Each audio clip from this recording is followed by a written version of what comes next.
Hello everyone. तो आज का हमारा वीडियो है on the case law of Sujaya union of India. तो आइए हम जानते हैं कि इस केस में क्या हुआ था। सबसे पहले जो तमिलनाडु में कॉबलर्स हैं जो शूज बनाते हैं, वो जो भी शेड्यूल्ड कास्ट कम्युनिटी से बिलोंग करते थे और रोड साइड पर काम, ठीक है, कॉबलर्स ऑफ तमिलनाडु शेड्यूल्ड और रोड साइड पर जो काम करते हैं, तो तमिलनाडु गवर्नमेंट जो है वो ऑर्डर देती है कि उन्हें एक फ्री ऑफ कॉस्ट बंक मिलेगा, कि रोड पे नीचे के काम कर जो रोड साइड होते हैं तो उनको एक बंक देती है गवर्नमेंट फ्री, ताकि वो उस पे काम कर सके।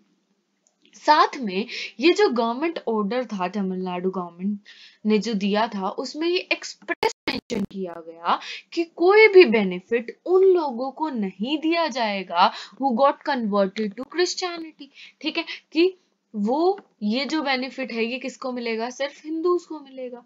ठीक है, अब ये बात क्यों कही गई? ये बात इसीलिए कही गई क्योंकि the constitution supreme court order of 1950 क्या कहता था तब तक, वो ये कहता है कि भाई जो भी कन्वर्ट्स है ना, उनको जो है हम शेड्यूल्ड कास्ट में कंसीडर नहीं करेंगे और they are not subjected to the benefits. ठीक है, अब सेम वही ऑर्डर क्या कहता है कि अगर मान लो कोई हिंदू से क्रिश्चियन में कन्वर्ट हो गया और उसके बाद रिकन्वर्ट होकर भी हिंदू बन गया, तो उसको भी नहीं मिलेगा। अब सुसाई भी एक ऐसा कॉबलर है, सुसाई को ये बेनिफिट नहीं मिलता। ठीक है, तो सुसाई कहता है कि भाई ये जो है ये आर्टिकल 14 टू जो 17 है इसको वायलेट करता है। क्या वायलेट करता है? तो कॉन्स्टिट्यूशन शेड्यूल्ड कास्ट ऑर्डर 1950। ठीक है, अब हम देखते हैं कि क्या होता है। अब भाई इशू बनता है whether the constitution scheduled caste order 1950 violate article 14। क्या ये आर्टिकल 14 को वायलेट करता है? अब जो कोर्ट है, सबसे पहले अगर मान लो कोई भी ऑर्डर है, कोई भी लॉ है, सबसे पहले हम क्या देखते हैं, इसका पर्पस देखते हैं। ठीक है, कि ये क्यों बनाया गया, क्योंकि सबसे मेन काम उस लॉ का क्या है, वो पर्पस को अचीव करना। तो हमारा जो ऑनरेबल कोर्ट है वो रीजनिंग देती है कि ये जो ऑर्डर है ये बेस्ड है on government of India scheduled caste order 1936। इसके बेसिस पर 1950 का ऑर्डर बना है। ठीक है, अब इसमें ये क्लियर मेंशन है कि जो भी क्रिश्चियनिटी में कन्वर्ट हो गए, जो भी क्रिश्चियंस बन गए, वो इसके सब्जेक्ट नहीं है, उन्हें बेनिफिट नहीं मिलेगा। Only Hindu at first. पहले जब ये 1950 में ऑर्डर आया तब तो सिर्फ हिंदूज थे।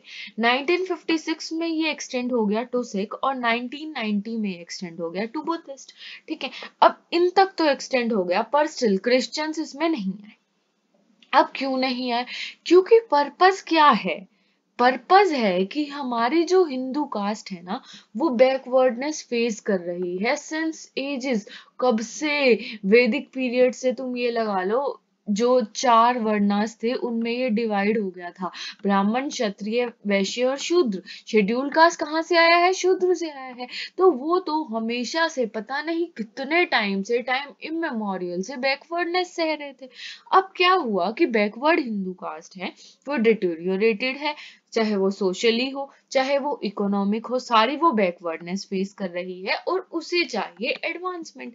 ये जो है ये इस 1950 वाला जो ऑर्डर है इसका पर्पस है। अब जब ये पर्पस है, अब अगर मान लो कोई आदमी कन्वर्ट करता है, ठीक है, एक बहुत बड़ी मास कन्वर्जन हुई थी। क्यों? जो इन कास्ट्स के जो लोग थे उन्होंने की थी। क्यों? ताकि वो जो ये सोशल इकोनॉमिक बैकवर्डनेस है उससे निकल सके और एक अच्छा स्टैंडर्ड ऑफ लिविंग जो है वो अटेन कर सके। अब इसीलिए तो पर्पस ऑफ जो कन्वर्जन है। अब इंडिया में क्या था, इंडिया में जो कास्ट सिस्टम था, कास्ट सिस्टम था बहुत खतरनाक। ठीक है, कास्ट सिस्टम की वजह से जो भी लोअर कास्ट थे उनको बहुत कुछ फेस करना पड़ता था। अब ये जो प्रॉब्लम्स है इनको फेस करना पड़ता था, अनटचेबिलिटी और 10 चीजें थी। तो इसलिए उन्हें लगा कि अगर इससे बचने का एक अच्छा तरीका अगर जो इनको मिला तो वो क्या मिला कि कन्वर्ट हो जाते हैं, हम कन्वर्ट करके और हम दूसरे जो है उसमें चले जाते हैं। तो कन्वर्ट करके जो जो पर्पस था इस कन्वर्जन का वो क्या था? To get out of the dilemma. इस सारी चीजों से निकलना ही था, तभी उन्होंने कन्वर्जन करी। तो इसीलिए हेल्ड हुआ कि ये वायलेट नहीं करता आर्टिकल 14 कहता है इक्वालिटी, ठीक है, तो हम इक्वालिटी दे रहे हैं क्योंकि पर्पस फुलफिल होता है। 15 कहता है कि भाई को हम कोई डिस्क्रिमिनेशन नहीं करेंगे, किसी बेसिस पर डिस्क्रिमिनेशन नहीं करेंगे, ठीक है बात। पर इसमें क्या बात है कि भाई जो रिलीजन है, इसमें हमने रिलीजन के बेसिस पर डिस्क्रिमिनेशन ना करते हुए हमने बैकवर्डनेस देखी है और हमने बैकवर्ड लोगों के लिए बेटरमेंट किया है। 16 कहता है इक्वल अपॉर्चुनिटी, ठीक है भाई, वही बात इसमें हमने एक्सप्लेन करा सारा। तो इसीलिए ये जो सारी चीजें हैं, कॉन्स्टिट्यूशन का जो कोई भी आर्टिकल है जो उसने मेंशन किया सुजाई ने, वो नहीं वायलेट होता। और साथ में कोर्ट ने और क्या कहा कि बेनिफिट ओनली अवेलेबल, कि अभी भी बेनिफिट स्टिल अवेलेबल है, कब? If this face same problems as face before conversion. अगर ये सारी चीजें जो वो फेस कर रहा था आफ्टर गेटिंग कन्वर्टेड, अगर वो सेम चीजें फिर से फेस कर रहा है, तो नो मैटर वो क्रिश्चियन बन गया है, ही इज सब्जेक्टेड टू सारे बेनिफिट्स जो कि इस जो ऑर्डर था, जो तमिलनाडु गवर्नमेंट का ऑर्डर था, और भी आगे जैसे ऑर्डर्स आएंगे तो उनको सारे बेनिफिट्स वो दिए जाएंगे, सब्जेक्टेड अगर वो सेम जो है इकोनॉमिक और सोशल बैकवर्डनेस जो है वो फेस कर रहे हैं। तो ये थी हमारी आज की वीडियो। ऐसी ही और वीडियोस के लिए बने रहिए, चैनल को लाइक कीजिए, सब्सक्राइब कीजिए। Thank you.